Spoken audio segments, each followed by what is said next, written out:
ఆంధ్ర విశ్వవిద్యాలయం 100 ఏళ్ల ప్రస్థానంపై ప్రత్యేక కార్యక్రమాన్ని ఇప్పుడు వింటారు.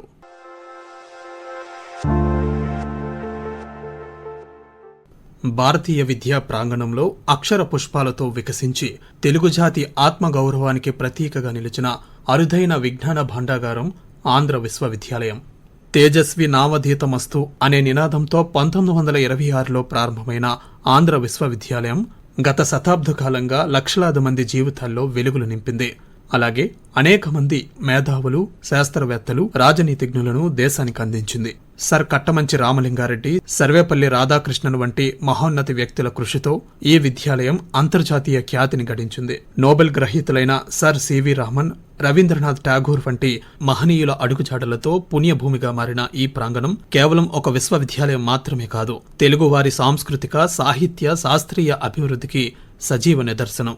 ఈ అక్షర కల్పవల్లి 100 ఏళ్ల ప్రస్థానాన్ని పూర్తి చేసుకుంటున్న నేపథ్యంలో ఆంధ్ర విశ్వవిద్యాలయం ఘనమైన చరిత్రను ఈనాటి మన కార్యక్రమంలో గుర్తు చేసుకుందాం.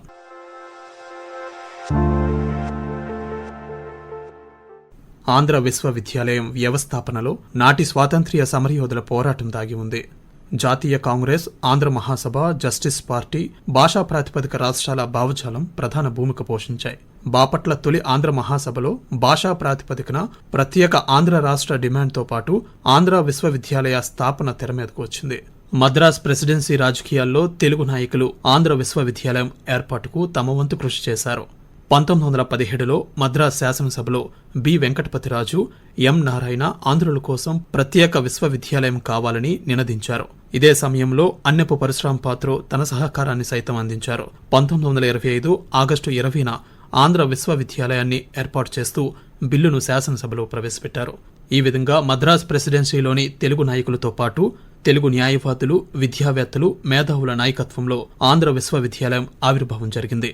వీరందరి కృషి ఫలితంగా 1926 ఏప్రిల్ 26న విజయవాడలో ఆంధ్ర విశ్వవిద్యాలయం ఏర్పాటైంది.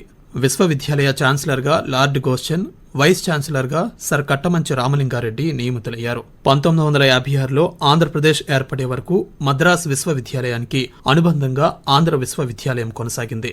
తొలుత విజయవాడలో ఏర్పాటైనప్పటికీ 1930 నాటికి ఈ విశ్వవిద్యాలయ ప్రాంగణం విశాఖపట్నానికి మారింది.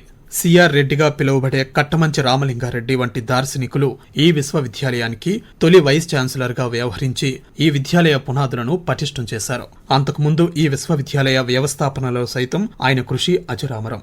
భారతదేశ విద్యా విధాన రూపకల్పనలో కీలక పాత్ర పోషించిన ప్రముఖ విద్యావేత్తగాను ఆయన గుర్తింపు పొందారు. ఈ ఆంధ్ర విశ్వవిద్యాలయానికి 1926 నుంచి 1931 వరకు తొలి ఉపకులపతిగా ఆయన సేవలందించారు.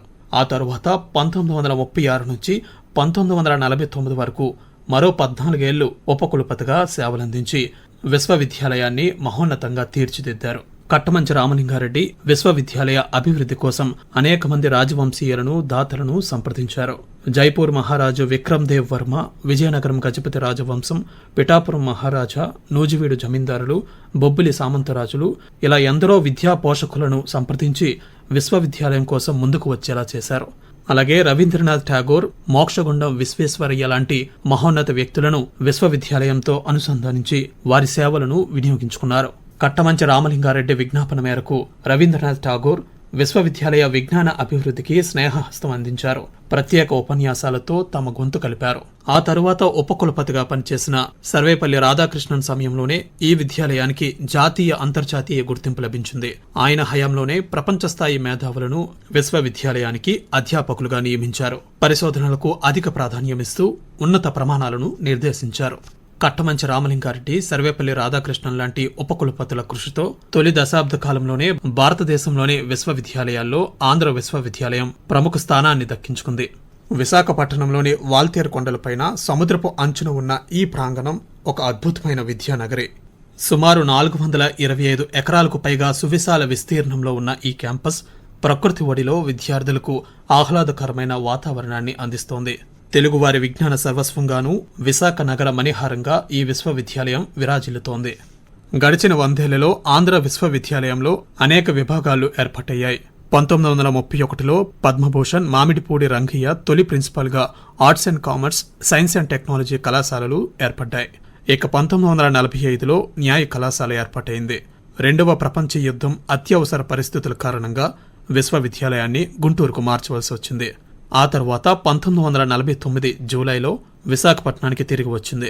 1946లో ఏయూ ఇంజనీరింగ్ కళాశాల తాత్కాలికంగా కాకినాడలో ఏర్పాటైంది. దీనిని శాశ్వతంగా అదే నగరంలో ఉంచారు. అదే ఇప్పటి కాకినాడ జేఎన్టీయూ ప్రాంగణం. ఇక 1955లో కొత్తగా ఏయూ ఇంజనీరింగ్ విభాగాన్ని విశాఖపట్నంలోనే ప్రారంభించారు. ఇదే ఆ తరువాత కళాశాలగా మారింది. 1972లో స్కూల్ ఆఫ్ కరస్పాండెన్స్ కోర్సు మొదలైంది. కాలక్రమేణా సైన్స్ అండ్ టెక్నాలజీ కళాశాలలో nuclear physics, marine biology, geophysics వంటి విభాగాలు ప్రారంభమయ్యాయి. అలాగే ఇంజనీరింగ్ విభాగాల్లో పలు ఉత్తమ సాంకేతిక విద్యా కోర్సులను కూడా ప్రవేశపెట్టారు. ఇక తెలుగు భాషా సాహిత్యాల అభివృద్ధికి, పరిశోధనలకు ఈ విశ్వవిద్యాలయం ఒక పీఠంలా నిలిచి భాషా వికాసానికి దోహదపడింది. తొలి దశాబ్దంలోనే ఆంధ్ర విశ్వవిద్యాలయం భౌతిక శాస్త్ర విభాగంతో సంబంధం కలిగిన సర్ సివి రామన్ కు 1930లోనే నోబెల్ బహుమతి దక్కింది. ఆ తరువాత సర్వేపల్లి రాధాకృష్ణన్ కు కూడా భారతరత్న గౌరవం లభించింది. ఇక్కడ సేవలందించిన ఆచార్యులు మామిడిపూడి వెంకటరంగయ్య 1968లో పద్మభూషణ్ పురస్కారాన్ని అందుకున్నారు. ఇక ప్రొఫెసర్ కొత్త సచ్చిదానందమూర్తి 1982లో పద్మభూషణ్, 2001లో పద్మవిభూషణ్ పురస్కారాలను దక్కించుకున్నారు.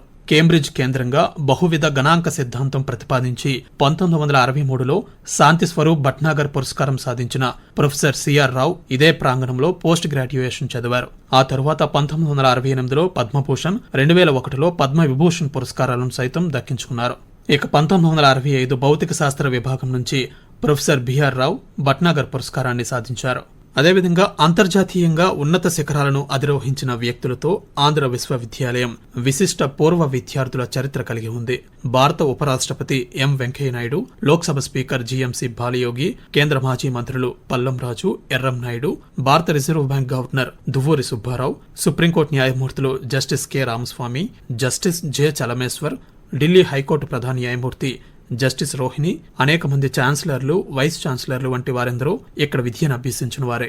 ఇక ఆంధ్ర విశ్వవిద్యాలయం తెలుగు విభాగం తొలితరం ఆచార్యులు, విద్యార్థులు తమ పరిశోధనలతో తెలుగు జాతి జవసత్వాలను చాటారు. సాహిత్య శిల్ప సమీక్ష గ్రంథకర్త ఆచార్య పింగళి లక్ష్మీకాంతం, 48 గ్రంథాలు రాసిన దివాకర్ల వెంకటావధాని, యక్షగానాల పరిశోధకుడు ఆచార్య ఎస్వి జోగారావు వంటి అనేక మంది సాహితీవేత్తలు, భాషా శాస్త్రజ్ఞులు, కవులు ఎందరో ఇదే విభాగం నుంచి తెలుగు భాషా వికాసానికి కృషి చేశారు. హరిత విప్లవ పితామహుడు ఎంఎస్ స్వామినాథన్, జిఎస్ లక్ష్మి వంటి ప్రముఖ శాస్త్రవేత్తలు ఇక్కడ విద్యను అభ్యసించిన వారే. అలాగే సిరివెన్నెల సీతారామ శాస్త్రి, గొల్లపూడి మారుతీరావు లాంటి సాహిత్య దిగ్గజాలు కూడా ఆంధ్ర విశ్వవిద్యాలయం బిడ్డలే. ఆంధ్ర విశ్వవిద్యాలయం ప్రదానం చేసే కళాప్రపూర్ణ గౌరవ డాక్టరేట్కు ప్రత్యేకత ఉంది. దేశంలో వివిధ రంగాల్లో కళల్లో, శాస్త్రాల్లో కృషి చేసిన వ్యక్తులను ఈ పురస్కారం సత్కరిస్తుంది. దీనిని 1927లో సర్వేపల్లి రాధాకృష్ణన్ కు తొలిసారిగా ప్రదానం చేశారు. ఆ తరువాత గౌరవ డాక్టరేట్ పొందిన వారిలో అల్లాడి కుప్పస్వామి అయ్యర్, మోక్షగుండం విశ్వేశ్వరయ్య, 1938లో కాశీనాథుని నాగేశ్వరరావు, గిడుగు రామ్మూర్తి పంతులు వంటి ప్రముఖులతో పాటు 2009లో ఎస్పీ బాలసుబ్రహ్మణ్యం కూడా ఉన్నారు. ఆంధ్ర విశ్వవిద్యాలయం చిహ్నాన్ని కట్టమంచి రామలింగారెడ్డి, కౌత రామ్మోహన శాస్త్రి చేత రూపొందించారు. ఈ చిహ్నంలో తేజస్వి నావధీతమస్తు అనే ఉపనిషత్తు మా జ్ఞానం ప్రకాశవంతం కావాలి అనే అర్థాన్ని ప్రతిబింబిస్తోంది. తొలినాళ్లలో కట్టమంచి రామలింగారెడ్డి, సర్వేపల్లి రాధాకృష్ణన్లు ఉపకులపతులుగా విశ్వవిద్యాలయానికి బలమైన పునాదులు వేయగా, ఆ తరువాత లంకపల్లి బుల్లయ్య, ఎంఆర్ అప్పారావు, కోనేరు రామకృష్ణారావు, కెవి రమణ, మద్ది గోపాలకృష్ణారెడ్డి, వైసీ సింహాద్రి, వేణుగోపాలరెడ్డి, జిఎస్ఎన్ రాజు వంటి ఉపకులపతుల దార్శనికతో ఆంధ్ర విశ్వవిద్యాలయం వెలుగొందుతోంది. దేశంలోనే అతిపెద్ద గ్రంథాలయాలలో ఒకటిగా పేరుకాంచిన సర్వేపల్లి రాధాకృష్ణన్ గ్రంథాలయం ఈ విశ్వవిద్యాలయ ప్రాంగణంలోనే ఉంది. ఇందులో లక్షలాది పుస్తకాలతో పాటు అరుదైన తాళపత్ర గ్రంథాలు, ఈ జర్నల్స్ కూడా అందుబాటులో ఉన్నాయి. విశ్వవిద్యాలయం తన గత వైభవాన్ని స్మరించుకుంటూనే భవిష్యత్ అవసరాలకు అనుగుణంగా ప్రణాళికలు కూడా రచిస్తోంది. అందులో భాగంగానే యువతలో నైపుణ్యాన్ని పెంపొందించడానికి ఇంక్యుబేషన్ సెంటర్లను ఏర్పాటు చేసింది. అంతర్జాతీయ ర్యాంకింగ్స్ లో మెరుగైన స్థానం కోసం నిరంతర కృషి చేస్తోంది.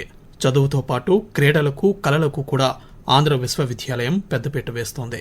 దక్షిణ భారత అంతర్ విశ్వవిద్యాలయ పోటీల్లో ఏయూ విద్యార్థులు ఎన్నో పతకాలను సాధించారు. అలాగే విశ్వవిద్యాలయ ప్రాంగణంలో నిరంతరం సాహితీ, సాంస్కృతిక కార్యక్రమాలు జరుగుతూనే ఉంటాయి. ఈ 100 ఏళ్ల ప్రయాణంలో విశ్వవిద్యాలయం ఎన్నో సవాళ్లను ఎదుర్కొంది. రెండో ప్రపంచ యుద్ధ సమయంలో క్యాంపస్ను ఖాళీ చేయాల్సి రావడం, హుదూద్ లాంటి ప్రకృతి వైపరీత్యాలను సైతం తట్టుకుని మరింత బలంగా పుంజుకుంది. ఇక ప్రపంచవ్యాప్తంగా ఉన్న ఈ విశ్వవిద్యాలయ పూర్వ విద్యార్థుల అల్మినీ మద్దతుతో అనేక అభివృద్ధి పనులు కూడా జరుగుతున్నాయి. ఆంధ్రుల ఆత్మాభిమాన పోరాటం నుంచి పుట్టుకొచ్చిన ఆంధ్ర విశ్వవిద్యాలయం నేడు ప్రపంచమంతా విస్తరించింది. దేశీయ విద్యార్థులే కాకుండా ఇప్పుడు ఖండాంతర విద్యార్థులు పరిశోధనలతో కలకలలాడుతోంది. సుమారు 25,000 మంది విద్యార్థులు ఇక్కడ చదువుతున్నారు. ఈ 100 కొన్ని లక్షల మంది విద్యార్థులు పట్టభద్రులయ్యారు. ఇప్పుడు వేలల్లో విదేశీ విద్యార్థులు వివిధ కోర్సుల్లోనూ పరిశోధనల్లో ప్రవేశిస్తున్నారు. సమాజంలోని అన్ని వర్గాలకు ప్రపంచవ్యాప్తంగా దృష్టి సారించే విద్యను అందిస్తోంది ఈ విద్యాలయం. భాషలు, సామాజిక శాస్త్రాలు, సైన్స్ అండ్ టెక్నాలజీ, న్యాయశాస్త్రం, ఇంజనీరింగ్, ఫార్మసీ తదితర శాస్త్రాలకు నిలయంగా మారింది ఆంధ్ర విశ్వ కళా పరిషత్. ప్రపంచ స్థాయి నిపుణుల కర్మాగారంగా ఈ విశ్వవిద్యాలయం విరాజిల్లుతోంది. ఇక్కడ కోట్లాది రూపాయల ఖర్చుతో అంచెలంచెలుగా సరికొత్త భవన సముదాయాలను నిర్మించుకుంటోంది. విద్యార్థులు, పరిశోధకుల నుంచి వివిధ శ్రేణుల ఆచార్యులు, అధికారులు, పూర్వ విద్యార్థుల వరకు గర్వించే సందర్భం నేటి శతాబ్ది ఉత్సవాలు.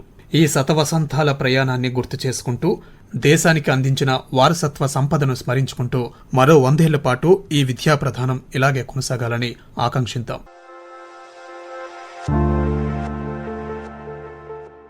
ఇప్పటి వరకు 100 ఏళ్ల ఆంధ్ర విశ్వవిద్యాలయం ప్రస్థానంపై ప్రత్యేక కార్యక్రమం విన్నారు.